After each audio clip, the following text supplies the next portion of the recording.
The loud noise of pots and pans woke me up suddenly. I sat up in bed, my heart racing. Mark was already out of bed, and his side of the bed felt cold. I felt a familiar dread as I heard my mother-in-law's voice coming from the kitchen. "Mark, you should have married someone better," Eleanor said in a mean tone as I quietly moved closer, holding my breath. Even after 25 years of hearing her put me down, her words still hurt. I hoped Mark would finally stand up for me, but he stayed quiet, like always. I walked into the kitchen, trying to be brave. "Good morning, Eleanor." She turned around quickly, giving me a mean look. "Oh, look who finally decided to join us," she said sarcastically. Before I could say anything, she started complaining about how I keep the house. She criticized everything from the dish towels to how I load the dishwasher. Mark kept busy with his coffee, avoiding my eyes, even though I was silently asking for his support. "You know, Mark, if you had listened to me years ago, you could have married a woman who knows how to manage a home properly," Eleanor continued with a voice full of disdain. I felt my face turn red with embarrassment and anger. "Why didn't you defend me?" I asked Mark, my voice shaking. "Do you agree with her?" He looked down at the floor, shifting his feet nervously. "Mom, that's enough," he mumbled, but his weak attempt to stop her only seemed to make her bolder. "Don't be so sensitive, Beth," Eleanor said dismissively. "If you can't handle the truth, that's your problem." As she turned back to the stove, I saw the pain in Mark's eyes, but at that moment, I felt deeply betrayed, not just by Eleanor, but also by Mark, who promised to love and protect me. I thought I would have a peaceful weekend to myself while Mark was at his weekly golf game, but just after noon, the doorbell rang. I already knew who it was before I opened the door and saw Eleanor standing there with her lips pressed together in disapproval. "Well, aren't you going to invite us in?" she demanded, gesturing to her husband Gerald, who was standing behind her as usual. I forced a smile. "Of course, come in." They walked past me into the living room, and Eleanor looked around the room as if she were checking for dust. "I decided we should have a family lunch today," she announced, settling in on the couch. My heart sank. So much for a relaxing day off.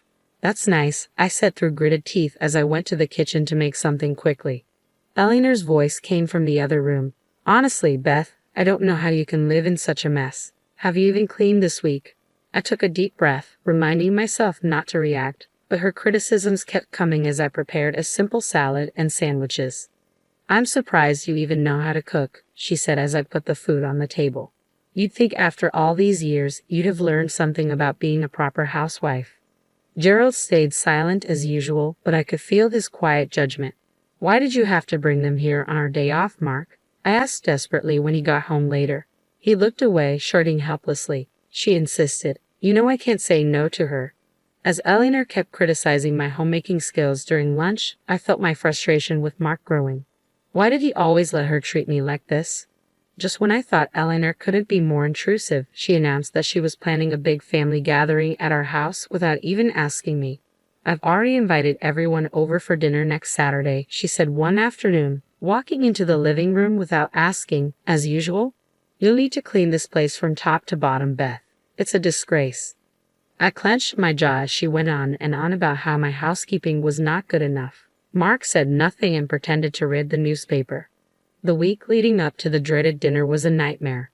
Eleanor kept coming in and out, criticizing every detail and giving orders about how she wanted things set up. By the time Saturday arrived, I was a nervous wreck. "Why is the table crooked? Fix it," Eleanor snapped as I set out the plates and silverware just as she had instructed. I bit my tongue and straightened the tablecloth with shaky hands. The doorbell rang, and the first guests began to arrive. Aunts, uncles, and cousins I barely knew. Eleanor greeted them all with a big smile, playing the perfect hostess. "Doesn't Beth's home look lovely?" she said to my aunt. "She's worked so hard to get it ready for us." My face burned with embarrassment as the backhanded compliments continued throughout the evening. Whenever I caught Mark's eye, he quickly looked away. After dessert, Eleanor started clearing plates from the table. "Honestly, Beth, I don't know how you managed this meal. The potatoes were so bland." "That's enough," I said, finally reaching my limit.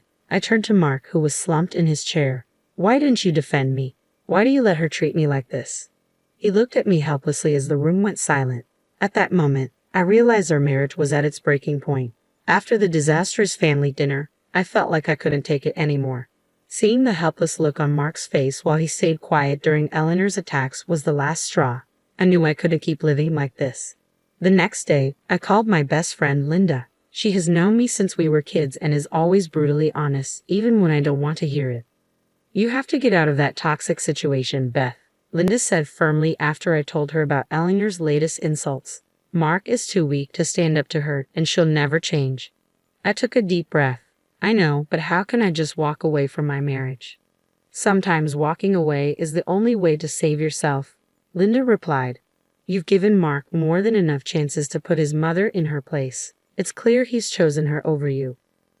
Her words hurt, but I knew she was right. As much as I loved Mark, I couldn't keep exposing myself to Eleanor's cruelty and his unwillingness to act. Over the next few weeks, I started pulling away from Mark and focusing on my own life. I took up gardening again, something I had always enjoyed but Eleanor had mocked as a silly hobby. I began making plans to meet friends for lunch or dinner without asking for Mark's opinion. He looked confused whenever I made excuses about his mother visiting or mentioned some other activity he wasn't invited to, but I stayed determined, keeping my true intentions to myself. A sense of determination grew inside me. I was done being a doormat for Eleanor, for Mark, for anyone. I deserved happiness, respect, and the freedom to live on my own terms. And that's exactly what I was going to do. With newfound resolve, I began taking steps to become independent. I opened a separate bank account and started putting a portion of my paycheck into it each month, keeping it a closely guarded secret from Mark and his parents. Whenever Eleanor would make another unannounced visit, I stayed polite but distant, no longer doing everything she wanted. If she criticized my housekeeping, I just shrugged it off. Her comments no longer hurt me. What's gotten into you lately? Mark asked one evening, his brow furrowed with concern. You've been so different. I forced a smile. Just reevaluating some things, that's all. I didn't explain any further. The more I pulled away, the more strained our interactions became. Mark seemed completely confused by my sudden aloofness. The once passive wife he knew slowly disappearing before his eyes. Good, I thought. Let him wonder. Let him realize I'm no longer the doormat he allowed his mother to walk all over. In truth, my mind was focused on bigger plans, finding a way to finally break free from Eleanor's toxic grip once and for all. With each paycheck I saved, that future came closer. I knew it would devastate Mark when I finally told him my plans. A part of me still loved him and hoped he might eventually find the strength to stand up to his mother himself. But I couldn't keep hoping for something that might never happen. I had to do this for myself. My new mantra became independence at any cost. The road ahead would be difficult, but I was determined to walk it alone if I had to. No more settling, no more suffering in silence. It was time to put myself first.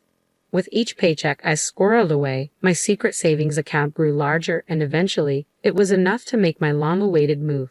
One afternoon, I slipped out and met with a realtor, explaining that I needed to buy a small home just for myself.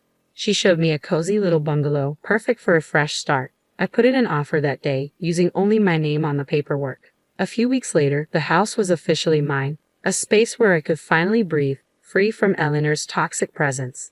But I knew keeping it a secret was only delaying the inevitable explosion. That night at dinner, I could barely look at Mark without thinking about the news I was about to share.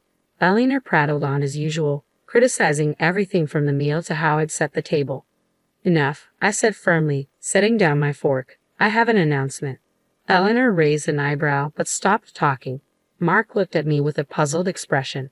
Taking a deep breath, I met his confused gaze. I've bought a house just for me. I'm moving out. The words hung in the air as Eleanor's face twisted in anger. You ungrateful little, how dare you make decisions like that without consulting me? She yelled. That's just it, Eleanor, I replied calmly. It's my decision, not yours. I don't need your permission or approval. Mark seemed to shrink in his chair as his mother continued her tirade. I waited for him to speak up, to defend me like he never had before, but he stayed silent and sullen as always. In that moment, I felt both liberated and heartbroken. Leaving was the right choice, yet Mark's passivity showed how little he valued me after all these years. Mother, stop, he finally mumbled. Beth deserves her peace. After I announced my decision to leave, an uneasy silence fell over the house. Eleanor had stormed off in anger, as I expected, but it was Mark's lack of reaction that hurt me the most. He sat there with his shoulders slumped, unable to look at me, as if I had just blindsided him instead of standing up for myself after years of torment. Well, I asked when the silence dragged on. You've had plenty of chances to defend me against your mother's cruelty. What are you going to do? Mark opened his mouth, then closed it again. I could almost see the struggle within him, a lifelong tug of war between his controlling mother and his desire to please everyone. I'm sorry, Beth, he finally said, his voice barely a whisper.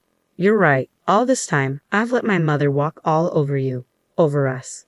He dragged a hand down his face, looking suddenly much older. I realized tonight that if I don't stop this now, I'm going to lose you for good, and that's my worst fear. Tears filled my eyes despite my determination. Hearing him actually acknowledge the dysfunction and admit how much he failed me broke through the wall I'd built. For once in your life, you need to choose, I said, my voice trembling. Your mother or me, because I won't live like this any longer. Mark's jaw tightened, and I saw a flicker of determination I hadn't seen in years. I choose you, he stated firmly. I'm done with my parents' toxicity. If they can't respect my life with you, then I'm done trying to please them. In that moment, I felt a glimmer of hope that maybe, just maybe, Mark could find the strength to prioritize me in our marriage. But I knew this was just the first of many challenges we have to face. After Mark declared he was choosing me over his toxic parents, I felt a bit hopeful about our marriage. But I knew rebuilding trust wouldn't happen overnight. We had years of hurt and dysfunction to work through. In the days that followed, Mark seemed more confident in his decision. He stopped taking Eleanor's calls and ignored her increasingly angry voicemails demanding explanations. I finally feel free, he admitted one evening over dinner, like a weight has been lifted off my shoulders. I smiled cautiously, still afraid to get my hopes up too much. I'm glad you're seeing things clearly now, but you know your mother won't give up easily. Sure enough, within a week, Eleanor showed up unannounced, banging angrily on the door. Mark, you can't shut me out like this. We're family. To my surprise, Mark didn't even flinch. He just pulled aside the curtains to reveal her red, angry face and then turned his back. I think you should leave, Mother, he said calmly. Beth and I have made our decision. Eleanor continued to shout and argue, but Mark stayed firm. I could see the anger in Eleanor's eyes as she realized she had finally lost her control over her son. After Eleanor stormed off, Mark turned to me with a sheepish smile. I should have done that years ago. I'm sorry it took me so long to put you first, Beth. Tears welled up in my eyes as I looked at the newly confident man before me, so different from the passive person he had been. I'm just glad you finally saw the light, I said, pulling him into a hug. It would take time to fully regain my trust, but in that moment, I felt a deep sense of hope for our future. A future for just the two of us, finally free from Eleanor's toxic influence.